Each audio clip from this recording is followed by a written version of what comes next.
challenges, struggles that you face upon the earth or within your souls, it has already been prescribed before God initiated the souls. In order to say that this life, the nature of it is quite fixed, you are meant to experience these troubling moments. They were already destined for you.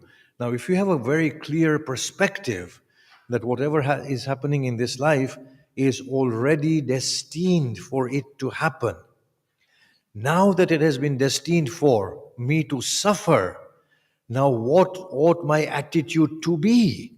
This is the question now we want to ask. So I can't do anything about it. It is going to happen. An earthquake was destined to occur. It has occurred. A meteorite was going to fall upon the earth. An ice age was going to come. There will be flooding. These are events that are already prescribed. This meaning is also further emphasized in another few sets of verses, but I'll just be very specific. When the shayateen or the demons, and of course we need to interpret what shayateen means in the language of the Quran. It's not all these monstrous beings that we understand. They are probably very sophisticated beings who have access to far more understanding than we have and far more advanced than the human race at present. But in any case, the group of shayateen, now this is mentioned in several places in the Quran, would go to the peripheries of what is called the sama, the sky or the heaven. And they would wait there and eavesdrop and see what is being planned for the people on earth.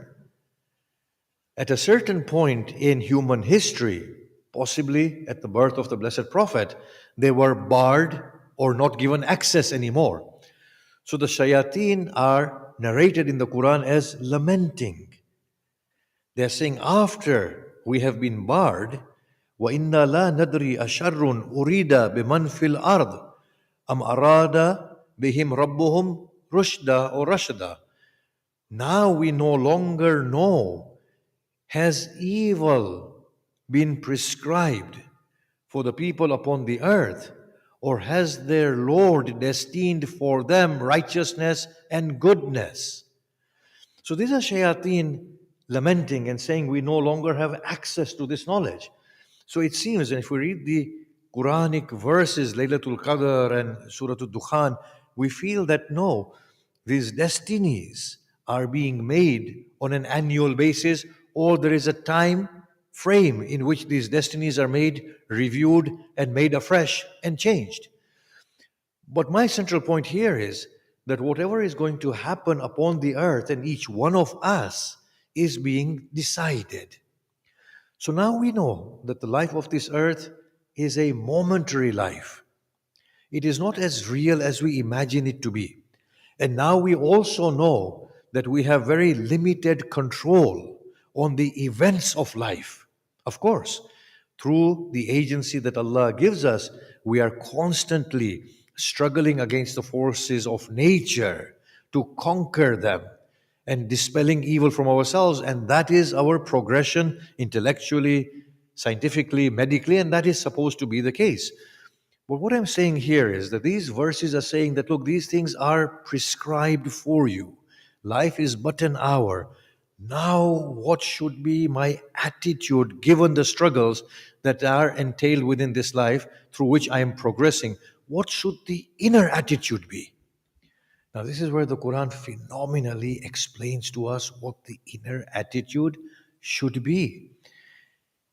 In the verse that we mentioned, مَا أَصَابَكُم مِّن مُّصِيبَةٍ فِي الْأَرْضِ وَلَا فِي أَنفُسِكُمْ. No tribulation befalls you upon the earth or within your souls, but that it has been prescribed in the book prior to initiating humanity. The second verse after that says, لِكَيْ لَا تَأْسُوا عَلَى مَا فَاتَكُمْ وَلَا تَفْرَحُوا بِمَا آتَاكُمْ. So that you may not grieve at what you lose, and you may not be overjoyed at what God gives you. So imagine the way this verse is conveying to us a proper outlook and an attitude towards life. It has been destined for you, it was never yours. It has been destined for you to experience the gain and the loss. Your task during these fluctuating circumstances of the earth and within your soul is to maintain that inner equilibrium, is to be calm and in the present, focused and grounded, not to be so frail that you are moved by fluctuating circumstances of gain and loss, health and sickness, life and death. If it is prescribed, then whatever you lose should not cause you grief internally, because you should know that this life is not a life in which I actually gain anything of the bodily properties. And if you were to lose, you should know that this life is not as real as you think it is, because you are not really losing anything. These are the properties of the body. The body is gaining, the body is losing. The mind is yours, the soul is yours. So when the body loses something like health, or through death loses a close one, or loses in terms of property of the world, then at that time the inner being should be in a state of calm and composed and grounded and connected to God, knowing full well that whatever I have lost, I have not lost it. The body has lost it, and the body was meant to lose it, and my bodily being. But the inner being should be sharpened through that and focused towards God and remind itself that it is quite illusory, it is arbitrary. What is meant to happen is for me to grow through it. And whatever comes to you, you should understand that it has not come to you. It has been given to the body arbitrarily through a destiny. It was never yours. You are something else. If you become overjoyed through it, then you are taking possession of it, becoming attached to it, and you are being made through it. And then, of course, results from there a state of arrogance. And from it results the state of forgetfulness of the true self. And from it results disobedience of God. And from it results the lack of objective of growing to a finer state of existence where the human soul is needless of physical property and wealth and bestowals. The human soul is supposed to come to a place of such refined being that neither is it made by the gains of this world, neither is it motivated to greedily seek access in bodily gains, nor is it meant to be in a state that when the bodily properties are lost, that it despairs and collapses with it. It is supposed to come to that Husseini pedestal, where when everything is taken away, his soul radiates majestically and gloriously. For he knows what is being taken away is not his, but it is there to make him become a greater being from within. So that is an opportunity. That is the way the Quran is depicting the life of this earth so phenomenally. And you can see the words of the blessed Prophet at the loss of his son. He said, "My heart is grieved and I'm owning this pain. I am. But, oh child, you belong to God. And by priority, He has reclaimed you."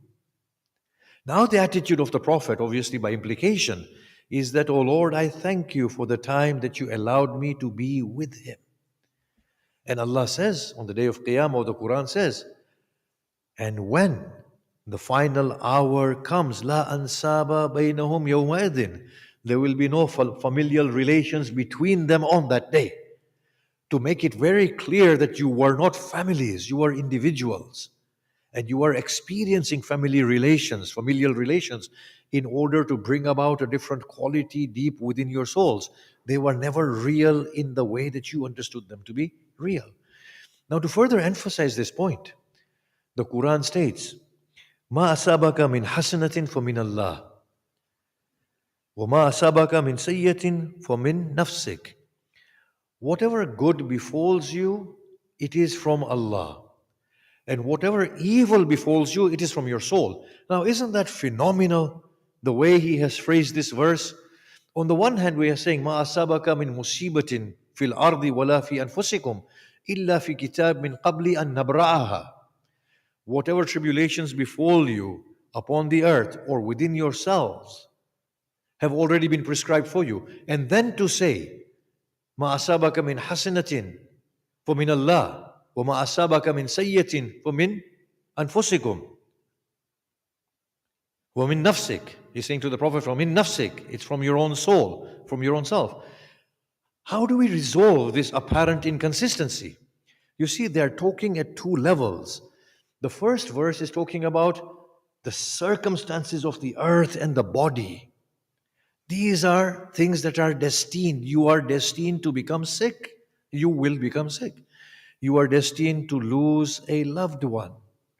You are destined to lose your business empire. You are destined to lose your good name and your fortune. You will lose it. Finish. It's destined. You are destined to be bestowed with a child, with the cure of your sickness, with increased wealth. That is destined. That is at that level. But at the inner level, another story emerges. That is the level at which you are actually an agent and you are free. That is where you make and where you break. The first thing is, don't be overjoyed at bodily gains and don't be grieved at bodily loss. But the second level is that whatever good that happens to you is from God. You see, God has created this opportunity of a very fine-tuned existence of yours and universe, in which every event of it, whether in form of gain or loss, brings with it an opportunity for the inner being to grow through. Now, if, like Imam Hussein, the Blessed Prophet, Ali Salamullah alayhi, Imam Ali, Imam Al-Hassan, you will not find the likes of the Blessed Prophet Muhammad and his progeny upon the face of this earth. And I always say this, that the biggest failure of Muslims has been not to give a proper articulation to the personalities of the Blessed Prophet and his family. Otherwise, their message is so essential and universal that it would appeal to every heart. Undeniably, it will appeal. It will draw every heart. In any case, you see, the Prophet is faced with unsurmountable difficulties. What happens in the prophetic life is that in Medina, in Mecca, he used to be perplexed. Why has God abandoned me? Why has revelation been cut? And then the verse comes, وَالضُّحَى وَاللَّيْلِ إِذَا سَجَى مَا وَدَّعَكَ رَبَّكَ وَمَا قَلَى. Your Lord has not abandoned you. Don't worry, O Muhammad. But if you look at the Prophet Muhammad, at the loss of Badr, his inner being is calm and he is confident. This loss was destined from God, and it is a loss in which there is a gain, refinement of the Muslim spirit and their reliance upon Allah, and not false notions, because the Muslims became complacent that since we say La ilaha illallah Muhammad Rasulullah, victory will always be guaranteed, and they suffered loss. So God was saying, no, I'm not going to guarantee you bodily victory at all. When you say La ilaha illallah Muhammad Rasulullah, the inner being aligns with God and begins to evolve. And that is the real task of life. This life was never meant to be lived for itself in any case. It's an hour's duration. It's an hour's duration. Or you see Hussein ibn Ali, at the loss of Akbar, he says, yes, my grief finds no end. But O Akbar, blessed is God who has taken you at such an early age and relieved you of the tribulations of this life. Look at the way in which he is looking at the whole situation. That is known as hasana. And that hasana is from Allah because Allah has given the opportunity through which this blessed Imam is growing. What is sayya? What is evil? Evil is to regress internally from an opportunity that is presented from outside us. So if we are presented with unchecked authority, unrestricted authority, and we become tyrannical, then that is the evil that the soul is producing by interacting with that situation in that unbefitting manner. Or when death befalls a close one and we curse at God and despair to an extent beyond what is within reason and lose our sense of faith and composure, then that is an evil, regressive interaction with that outer situation.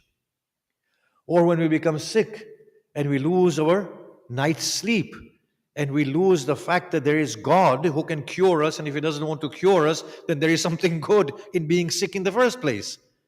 Then that is sayyah. So the Quran explains life in this way, that the outer life is destined. It's an hour's life. The entirety of your 100 years, 1,000 years is an hour in comparison either to the hereafter or in real terms it's an hour, but you're having a protracted experience within this hour. It's but an hour. And in that hour, majority of your circumstances are decreed. It does not mean you stop struggling in order to advance your intellectual understanding and actualizing your intellectual potential. No, do all of that. But what it does mean that the inner being should be in a state of equilibrium, balanced, focused, aligned with God, and at every point taking the opportunity to further refine the inner being, for that is the real task. What will emerge on the day of Qiyamah will not be this body, will not be this world, will not be the gains and losses and the suffering and the tribulations and the heartaches and the headaches of this world. What will emerge on the day of Qiyamah will be you. What you became through the opportunity of an hour. So make the most of it, as the Prophet said. And I end again with the sentiment of the Blessed Prophet, salawatullah wa salamuhu alayhi. What a man, what a soul, what a light of God. The finest who has graced this earth with his being, and his divine brothers of the past amongst the prophets and his progeny. What fine people they are. So the prophetic sentiment, life is but an hour, spend it in obedience. We lost our dear auntie, who I met a couple of weeks ago, and what an endearing soul and a beautiful, blessed soul. We also lost a dear brother with whom I grew up, Brother Murtada Megji, and obviously we've grown up, played tennis together and soccer and cricket. It is difficult to bear such losses, but as the Prophet said, the heart grieves, but O Lord, they and we are all yours, and your claim is final.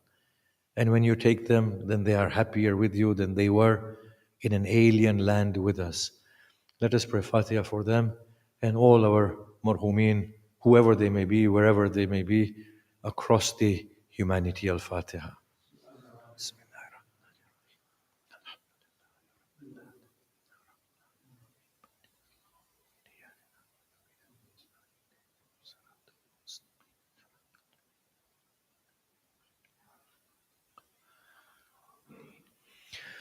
بسم الله الرحمن الرحيم والعصر إن الإنسان لفي خسر إلا الذين آمنوا وعملوا الصالحات وتواصوا بالحق وتواصوا بالصبر.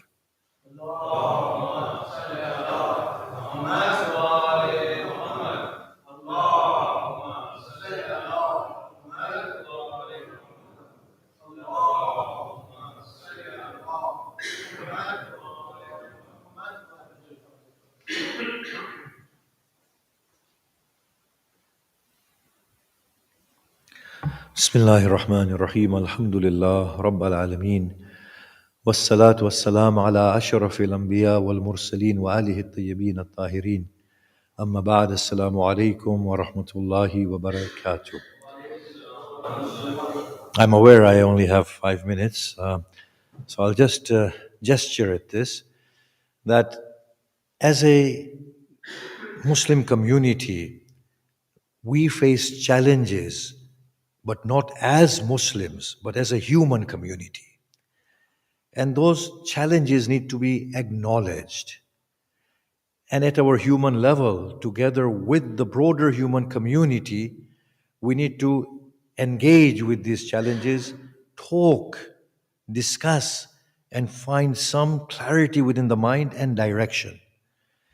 The LGBTQ discussion has become a challenge for us. And I know, like everybody else, in order to be very accurate, I will say, without discrimination, without judgment against anybody else's preferred sense of sexuality. But when it comes and it affects minors and little children, then it becomes worrying because children are naive. They have innocence about them. And exposing them to such education so early on in life, is it beneficial for them or is it detrimental for them? Long-term welfare of the child needs to be borne in mind. We need to discuss these issues. Do the parents not have a say at all? At least in Islam, Christianity, Judaism, faith-based systems, the parents are the first educators. They are the first teachers. The children learn before they even hear through the womb of the mother when those primary connections within their minds are being made through the moods of the mother, through the outer environment outside the womb. Should these parents who are going to sacrifice for the children, first and foremost, the Blessed Mother who bears the child within her womb, then the father who provides for the child and the mother who provide, do they not have any say and discretion in what their children are being taught? You see, unfortunately, our attitude is one of two. Either we are frightened and we remain silent, or we react in an adverse manner. Between both the extremes is a place where we can all come to as a human concerned community who can talk about the welfare of our children, try and make sense. And if indeed it is fine with the welfare of our children that they be taught whatever they are being taught, then of course we are all reasonable people in our human community and we will see no problem. But if we do see no, it actually may be quite confusing for the child. It may not be beneficial for the child in terms of their long-term welfare. Then in that case, are we then not infringing upon the human rights of little children? We need to phrase things accurately and then discuss them accurately. There is no need for us to fear. This is what the human community does, and this is what governments do within the parliament. They discuss things openly and clearly in order to get clarity. And we need this clarity at this moment, not as a Muslim community or as a Christian, Jewish, Buddhist, Hindu community, but as a human community, not because of primarily our beliefs of right and wrong, nor because of our preferences, nor because of our likes and dislikes, nor because of any discriminatory attitude, but because of our concern for our children and our concern for their welfare. So we do need to start talking and find clarity in our thinking, and maybe that can provide us with a clearer direction, and we may not look back, even if there's a possibility that after 20, 30 years we will look back and say, well, you know what, we did not think through it accurately. And many decisions are taken that are not thought through properly due to lack of information. Now, I'm not saying Brexit was good or bad, that debate has gone now. But at least one thing has emerged post Brexit, that people were not informed accurately of what it entailed. And if they had known what it entailed, they may have thought about it differently. So we have a very recent living example in front of us where there was a referendum and people went to the polls and they gave their votes, and then later on maybe reflected and understood that maybe we did not know enough. It could be a wrong decision or maybe not, but at least clarity is required. And obviously, I'm not being careful for the sake of not offending anybody or being careful in order to be politically correct. You know that I'm not a politically correct person in any case. I'm just trying to be as reasonable as possible and being true to the human spirit, the collective human spirit. Bismillahir Rahmanir Rahim. الحمد لله رب العالمين والصلاة والسلام على أشرف الأنبياء والمرسلين وآله الطيبين الطاهرين اللهم صل وسلم على محمد المصطفى وعلى علي المرتضى وعلى فاطمة الزهراء وعلى الحسن المجتبى والحسين الشهيد بكربلاء وعلى علي بن الحسين ومحمد بن علي وجعفر بن محمد وموسى بن جعفر وعلي بن موسى ومحمد بن علي وعلي بن محمد والحسن بن علي وحجة الله بن الحسن القائم المهدي المنتظر. اللهم عجل فرجه وسهل مخرجه واجعلنا من أنصاره وأعوانه والمستشهدين بين يديه. بسم الله الرحمن الرحيم. قل هو الله أحد الله الصمد لم يلد ولم يولد ولم يكن